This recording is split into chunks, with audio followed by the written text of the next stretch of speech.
Bueno, ser cubano. Para ser cubano, como dice la canción, hay que vivir en Cuba. Y hay que vivir y haber nacido en Cuba, porque ser cubano es una gran responsabilidad.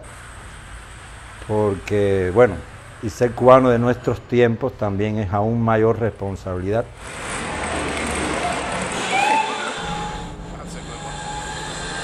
Cuba es un país de las Antillas, el mayor de las Antillas, que tiene forma de caimán. Eso es Cuba, habitantes, somos 11 millones de habitantes. Y bueno, yo la veo, como yo no he salido al extranjero ni nada, la veo como algo maravilloso, a pesar de no conocer todos los cayos e islas de nuestro archipiélago, de mi Cuba querida, de mi Cuba linda.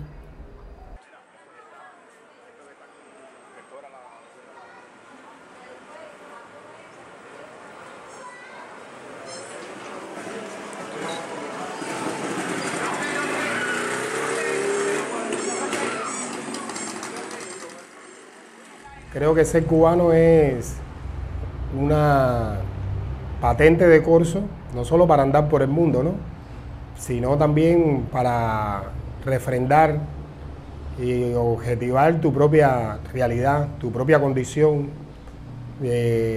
la tierra de donde tú naciste, ¿no?, y quizás la tierra donde te gustaría también morir. Entonces, me parece que eso es lo fundamental, ¿no? Es una cultura, es donde se acumulan, por supuesto, procesos identitarios, que es lo que diferencia, digamos, a un cubano con un haitiano, con un mexicano o con un argentino. Me parece que tiene que ver con eso.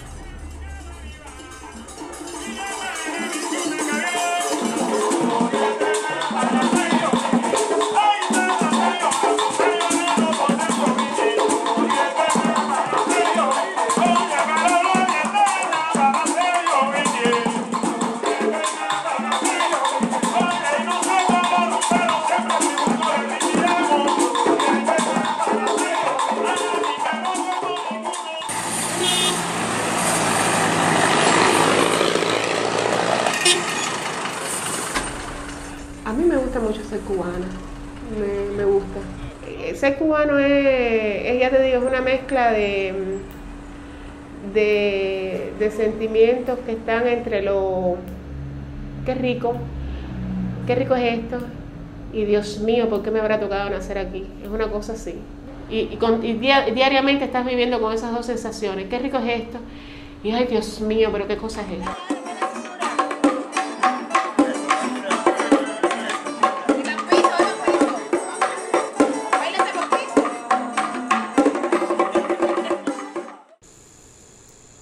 Desde la caída del muro de Berlín, el mundo se ha transformado vertiginosamente. Hoy, socialismo suena a una historia muy lejana. Existen solo 5 países socialistas en el mundo. Corea del Norte, que es una dictadura hermética dirigida por un loco. China, que se denomina socialista pero está totalmente inmersa en el sistema capitalista. Está Vietnam, está Laos y está Cuba. Pero Cuba es una historia aparte. Cuba está cambiando, pero hay un pequeño detalle que yo creo que la gente olvida. Y es que Cuba está cambiando desde el año 1959. A ver cómo se entiende eso.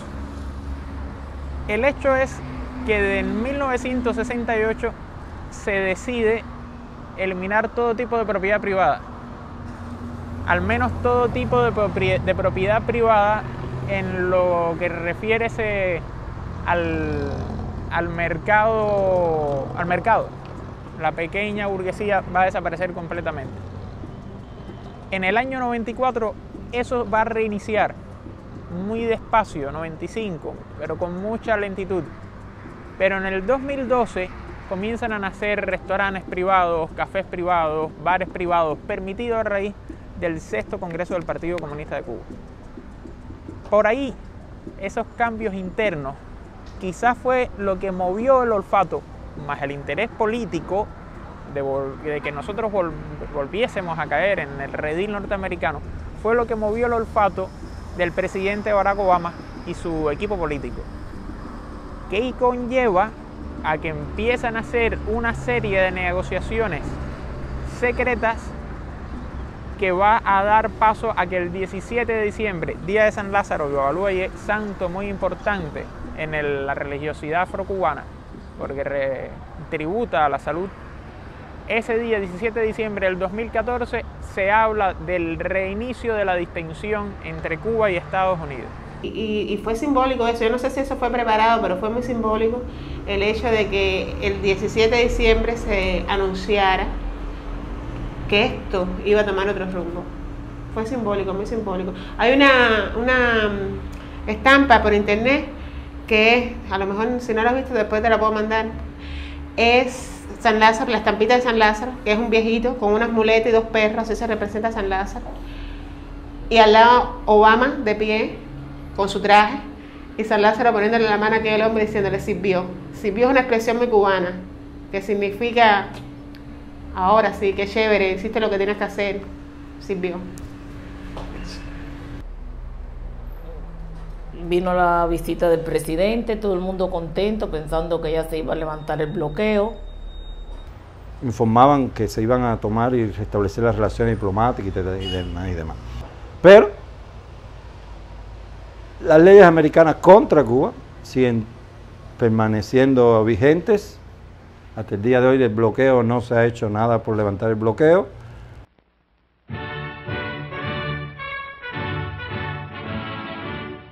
All ships of any kind bound for Cuba, from whatever nation or port, where they're found to contain cargoes of offensive weapons, be turned back. This quarantine will be extended, if needed, to other types of cargo and carriers. We are not at this time, however, denying the necessities of life, as the Soviets attempted to do in their Berlin blockade. To halt this offensive buildup, a strict quarantine on all offensive military equipment under shipment to Cuba is being initiated. All ships of any...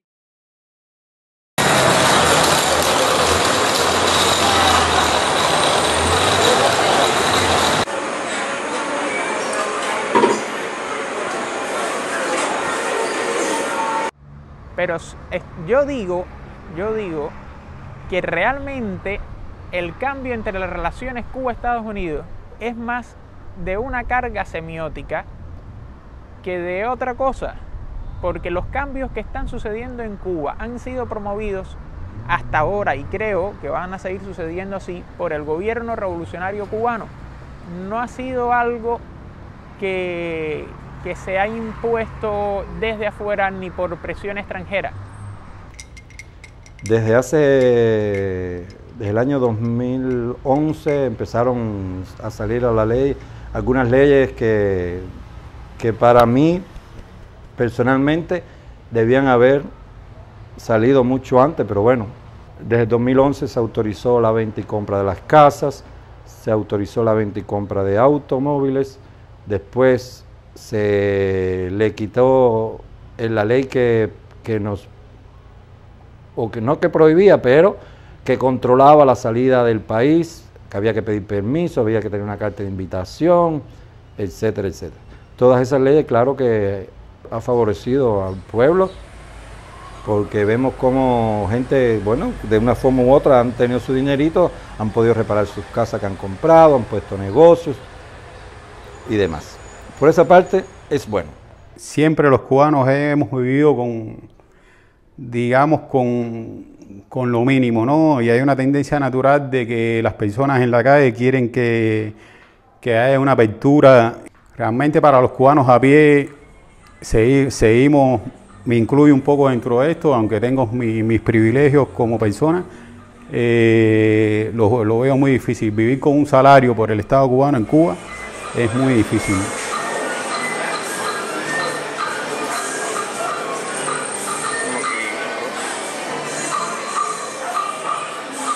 Lo que es respecto a mi profesión, yo estoy en una ventaja, porque mi empresa tiene fondos económicos y nos están pagando según el ingreso en estos momentos, porque tuve todos esos años que he trabajado, ese ha sido mi único trabajo.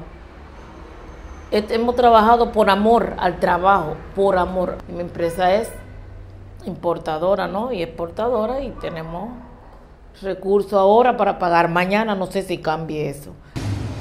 Porque aquí hay un dilema que se necesita más, el salario o la productividad del trabajo. Si no hay productividad del trabajo, no hay salario, no hay aumento de salario, y no hay aumento de salario hasta que no haya productividad del trabajo. Y entonces, estatalmente el gobierno ha aumentado los salarios a varias personas, por ejemplo, gente que se merecen ganar mucho dinero. Yo considero que los médicos merecen tener un buen salario, los maestros necesitan tener un buen salario, los militares, por ende, tienen que tener un buen salario, los policías, porque ya nadie quiere ser en Cuba policía, tienen que tener un buen salario. Todo se ha enfocado en eso, en aumentar la productividad para de una forma u otra ir aumentando las condiciones de vida y salariales de la gente, de todo el pueblo, para que en fin podamos vivir mejor.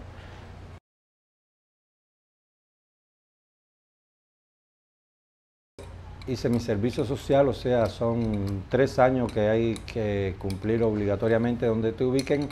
Lo hice en mi provincia natal, en Pinar del Río, en estaciones de Aleve y Naje. Me sentía plenamente desarrollado porque era mi profesión, era mi conocimiento lo que yo estaba brindando, y más en esos momentos que el pueblo necesitaba tanta necesidad de comida, ¿verdad? Porque pasamos muchas dificultades con todo, con comida, con los productos, con la gasolina. No había transporte, uno moviéndose en cualquier cosa, en camiones, en rastra, en tractores. Tú no te imaginas cuántos años difíciles pasamos. Y aquí sobrevivimos todos esos años. Precisamente esos 3 primeros años, que fueron los años más difíciles de nuestra revolución, precisamente, porque justamente regreso a Cuba en el año 91 y todos, o no sé si el mundo sabe que en ese año 91, 92, 93, 94, 95, 96, 97, 98, bueno, no sé cuándo salimos, pero bueno, hubo un llamado pedido especial en Cuba que fue de especial, vaya, por lo malo que era nada más, porque años muy difíciles, que hubo que tener mucho aguante, mucho amor a la patria, mucho amor a la revolución, para sinceramente no coger una lancha e irse de aquí. Hubo que tener todo eso, mucho aguante, no aguante en la palabra de aguantarle cosas al gobierno, sino saber que el gobierno no podía ayudarnos, que hacía lo máximo por mantenerlos, como decía Fidel en esa época, los momentos más difíciles de la revolución, llamaba a mantener los logros de la revolución, o sea, la salud y la educación, sobre todas las cosas. Siempre Fidel luchó y Raúl lucha también por mantener sobre todo los logros principales de la revolución, que son nuestra salud y nuestra educación gratuitas. Volvemos a lo político, porque no, Cuba no se puede separar nada de lo político, porque y todo es también, la Unión Soviética no existía, dejó de existir la Unión Soviética, pero seguimos bajo el bloqueo, doblemente bloqueo, porque ya no podíamos obtener nada de la Unión Soviética.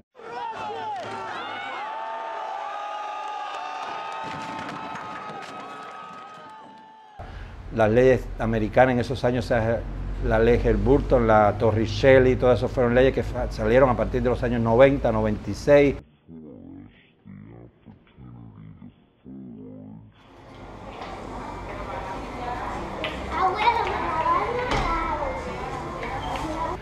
Y todas fueron un país reforzando más el bloqueo y ir apretando para ver el gobierno americano hasta cuándo nosotros podíamos resistir, cuánto podíamos aguantar.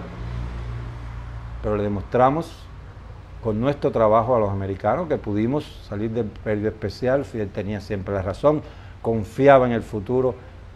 Ves que todo es, cuando hablamos, todo se relaciona, mi profesión con la política, aunque no quiera, todo está relacionado. ¿Por qué? También mi profesión se ve afectada por las leyes americanas. Nosotros por la profesión, por ejemplo, necesitamos hormonas, pero hay que irlas a buscar a China. No se pueden comprar en los Estados Unidos, donde el precio podría ser tal vez 10 veces más baratas. Nos vemos afectados porque de la Unión Soviética recibíamos por barcos la urea y el superfosfato. no había la Unión Soviética, tampoco podíamos tener esos abonos desde Estados Unidos, y las leyes americanas extraterritoriales nos prohíben comprar esos fertilizantes en otros países. Entonces, constantemente el gobierno tiene que estar buscando salida por aquí y por allá. ¿De dónde traer todo?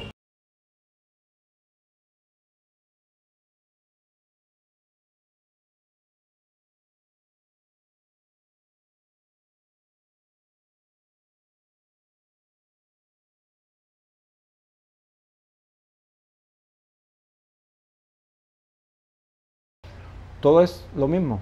Se encarecen los precios porque todos son productos importados desde, no terceros, hasta el cuarto, quinto, sexto país.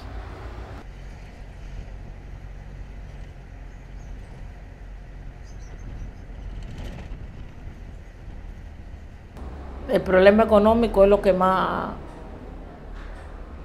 la gente busca irse para el paraíso, para el sueño americano, la juventud principalmente.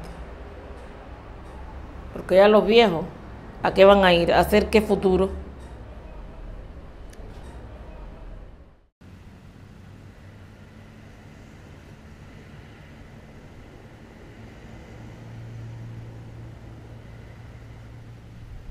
Que tiene su problema, sí, todos los gobiernos, todos los sistemas tienen su problema. Tienen problema de... Yo pienso que principalmente la juventud emigra, y eso tú se lo puedes preguntar a cualquier juventud que esté en Miami, por problemas económicos en estos momentos, no políticos. En Cuba el problema que hay es económico.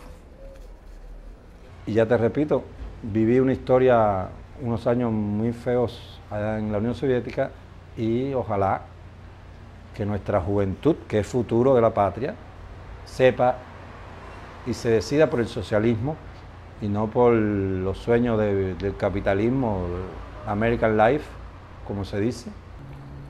Bueno, lo más peligroso de la situación actual es que las diferencias sociales puedan profundizarse cada vez más, es decir, entre los que más tienen y los que menos tienen. Antes de este proceso alguien me decía que lo que había conseguido la revolución en estos 50 años era una especie de pobreza repartida, ¿no? Es decir, más o menos, pobreza para decirlo entre comillas, pero un nivel de vida más o menos repartido. Pero ya en estos momentos el peligro que se corre, y me lo dicen muchos amigos extranjeros preocupados por el proceso revolucionario, es que se puedan ahondar cada vez más las diferencias entre los que más tienen y los que no tienen nada. Es decir, que se produzca, y ya se está produciendo, una acumulación de riquezas, y que esto sí pueda dañar profundamente el proceso, ¿no? Claro. La propiedad privada, ¿qué trae? Nosotros somos un pueblo que durante 50 años o casi 50 y pico años hemos vivido en igualdad de derechos, en igualdad, casi todas las familias tenían el mismo salario, vivíamos al mismo nivel de vida, no un pueblo rico, pero tampoco un pueblo muerto de hambre como los existen por ahí, pero al surgir la propiedad privada, porque es propiedad privada, negocios privados, hay gente que empiezan a acumular dinero, empiezan a tener otro nivel de vida, etcétera, etcétera. Y eso ya trae diferencias, cuyas diferencias ya yo las viví, y te digo que ojalá aquí no suceda lo que yo viví ya en la Unión Soviética en los últimos tiempos.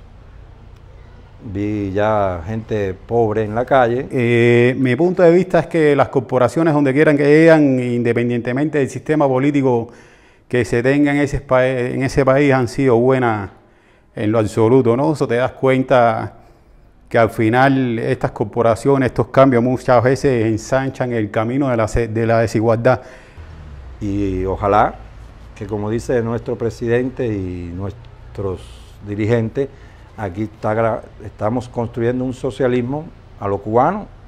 No quiero a lo mejor no será un socialismo como los chinos, que están desarrollados, ni con tanto boom, porque para que China sea desarrollado tiene un país potente, tiene economía, tiene todo lo que... Bueno, riquezas minerales y demás que nosotros desgraciadamente no tenemos. Nosotros somos un país que depende casi todo de la producción extranjera, del mercado internacional y etcétera. Pero no se puede hablar de un cambio tan absoluto presionado desde el extranjero, que es lo que sí la gente está pensando, y que Cuba se dirige directamente hacia un mercado completamente liberal. No me parece. Estamos creando, creo yo, por primera vez lo que sería un socialismo cubano sin ataduras a ningún sistema foráneo. El que no tiene bigote le pone bigote.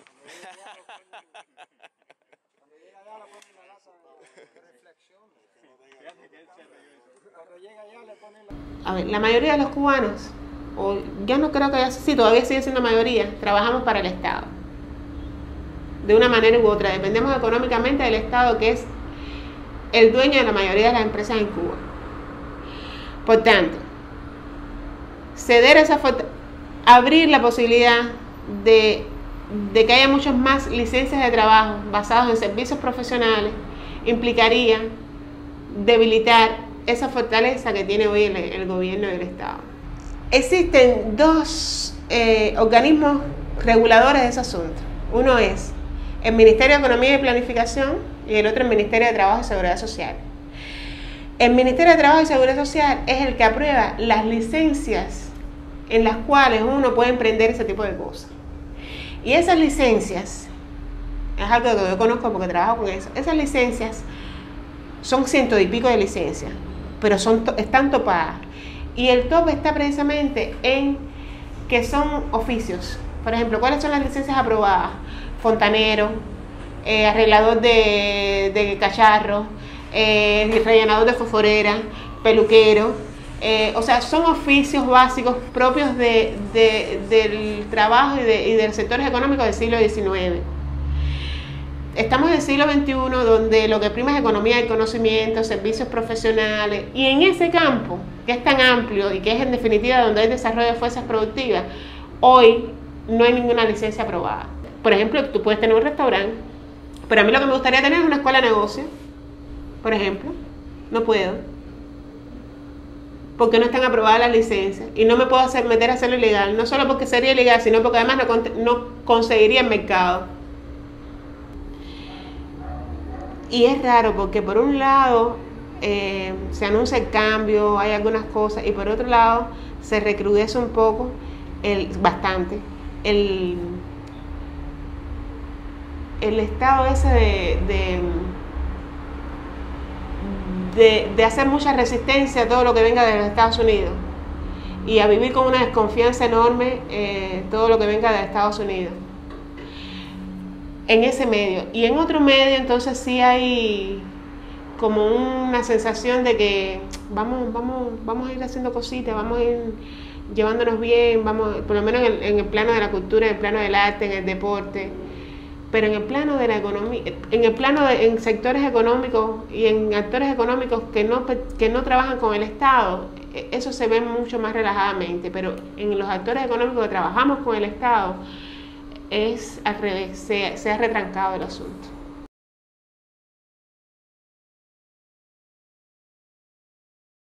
Yo sí doy gracias a Dios en haber nacido en una Cuba. ¿Tú sabes por qué? Dirán que es una dictadura castrense, que él, no sé, lo que quiera decir la gente.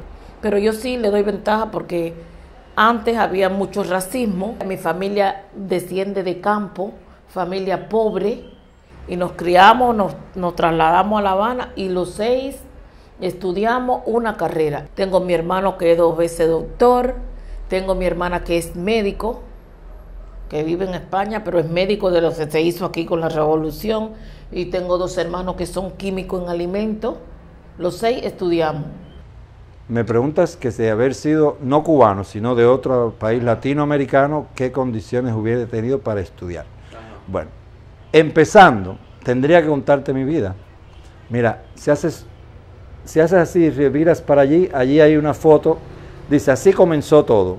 Esos son mis padres. Mi padre, campesino, pobre, mi mamá, ama de casa, ambos casi semi-analfabetos porque no cruzaron nunca del segundo grado. Mi papá ha dedicado toda la vida al cultivo del tabaco. Esa es mi familia, mis papás y atrás los 7 hermanos. Gracias a la revolución, los 7 estudiamos. Los 7 somos licenciados o ingenieros, las hembras todas son profesoras, los varones todos ingenieros y uno que es licenciado. De los 4 varones, 3 estudiamos en la Unión Soviética. Pero precisamente a la vez le agradezco mucho a mis padres, a mi madre y a mi padre, eso que siempre nos exhortaron a estudiar y aprovechar lo que nos brindaba, las oportunidades que nos daba la revolución a estudiar. Porque si algo tienen todos los jóvenes en Cuba, es el derecho a estudiar y a elegir su futuro y ser, si de verdad se lo proponen, obtener sus sueños, hacer sus sueños realidad. Cosa que desgraciadamente, si vemos las estadísticas de cuánto es el analfabetismo en México, en Centroamérica, en Suramérica, desgraciadamente no es así.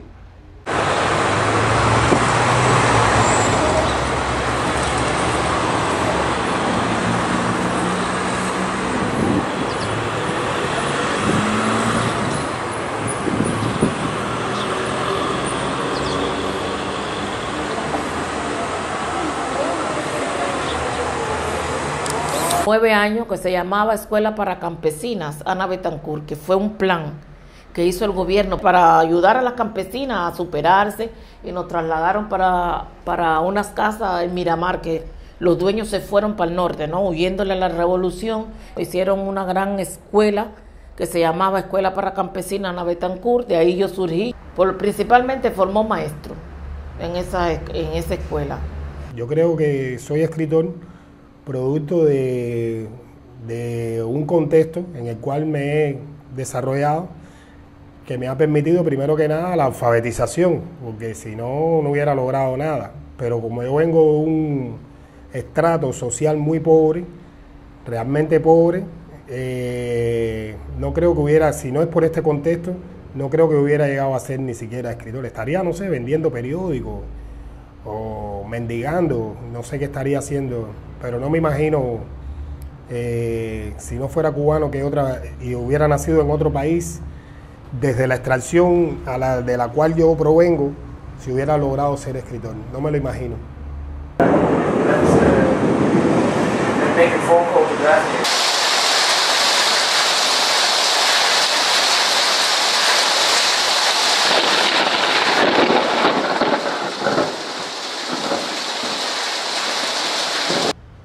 Te decía a ti al principio, o cuando hablábamos antes de la entrevista, que yo estudié en la Unión Soviética, y sinceramente me parece que ojalá que no se repita la película, pero que estoy viendo una película no que me haya gustado mucho a mí el final de lo que viví en la Unión Soviética. Yo pienso que no, que el sistema político en Cuba va a prevalecer unos años más, aunque prácticamente estemos nosotros solos.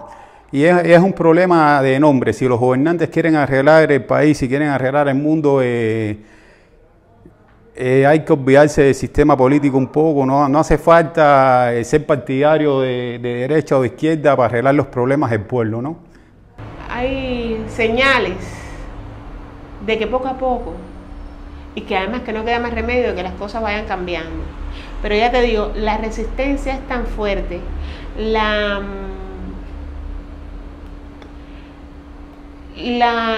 los patrones de mentalidad y de entender las cosas son todavía tan rígidas que no creo que, yo te digo, yo no creo que yo vaya a ver el cambio. Por eso es que me sorprende muchas veces el optimismo con que lo ve otra gente, pero yo no lo creo. Podría catalogarme una especie de escéptico, creo que fue lo que oí una vez, esperanzado. Es decir, por supuesto que en mi fuero interno soy optimista y siempre quiero que las cosas mejoren, pero el tiempo pasa Y uno piensa de que, y yo pienso que, que las medidas y primero la solución tiene que venir de adentro, y si nosotros hemos creado esta especie de revolú, como decimos en buen cubano, bueno, nosotros mismos tenemos que resolverlo, ¿no? Y yo creo que es tiempo ahora y no esperar 5 años. Hay que empezar ya a dar los pasos para corregir lo que está mal y lo que todo el mundo vemos todos los días que está muy mal, ¿no?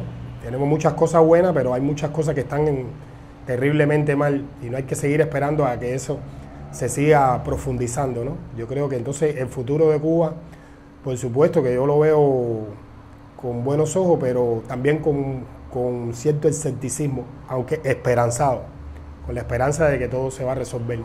Eso habrá que ver. La revolución cubana perseguía una utopía. Sin embargo, diferentes circunstancias históricas, políticas y económicas influyeron para que el resultado no fuera el deseado. Cuba nos dio por un tiempo la posibilidad de soñar con un futuro más justo y próspero.